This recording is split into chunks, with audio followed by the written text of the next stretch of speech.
આજના વિડીયોમાં આપણે જોઈએ ગેસ થવાના કારણો અને એને દૂર કરવાની રીતો. સૌથી પહેલા આપણે જોઈએ ગેસ થવાના મુખ્ય કારણો. કારણોમાં આપેલું છે કે પાચન શક્તિ નબળી હોવી, વાત દોષનો પ્રકોપ થવો એટલે કે સૂકું, ઠંડુ અને ફાસ્ટ ફૂડ વધુ લેવામાં આવે તો વાત દોષનો પ્રકોપ થાય છે.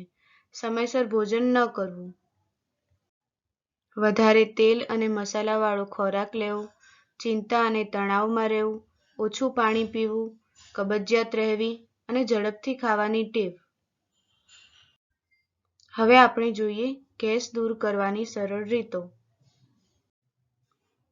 આહાર સંબંધિત ઉપાયમાં આપણે જોઈએ તો ગરમ અને તાજું બનાવેલું જ ભોજન લેવું જોઈએ. ભોજન કર્યા પછી અજમો અને સિંધવ મીઠું લેવું જોઈએ. જીરાવાળું પાણી પીવું જોઈએ. શાકમાં હિંગનો ઉપયોગ કરવો જોઈએ. છાશમાં પણ જીરું અને મીઠું નાખીને જ પીવી જોઈએ. ઘરેલું ઉપાયમાં આપણે જોઈએ તો ત્રિફલા ચૂર્ણને રોજ રાત્રે સૂતા પહેલા ગરમ પાણી સાથે લેવું જોઈએ. વરિયાળીને ભોજન પછી ચાવવી જોઈએ. આદુનો નાનો કટકો અને મીઠું ભોજન પહેલા લેવું જોઈએ અને દિવસભર ગરમ પાણી પીતા રહેવું જોઈએ. જીવનશૈલીમાં સુધારો લાવવો એટલે કે રોજ 20 થી 30 મિનિટ ચાલવું જોઈએ. પવન મુક્તાસન અથવા તો વજ્રાસન કરવાથી ગેસમાં રાહત મળે છે. તણાવ ઓછો લેવો જોઈએ. ભોજન શાંતિથી અને સારી રીતે ચાવીને કરવું જોઈએ.